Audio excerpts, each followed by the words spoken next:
दोस्तों मैं दुर्गा रावत, सभी को नमस्कार तहे दिल से।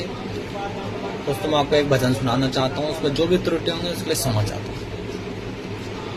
रचा है सृष्टि को जिस प्रभु ने, वही ये सृष्टि चला रहे हैं।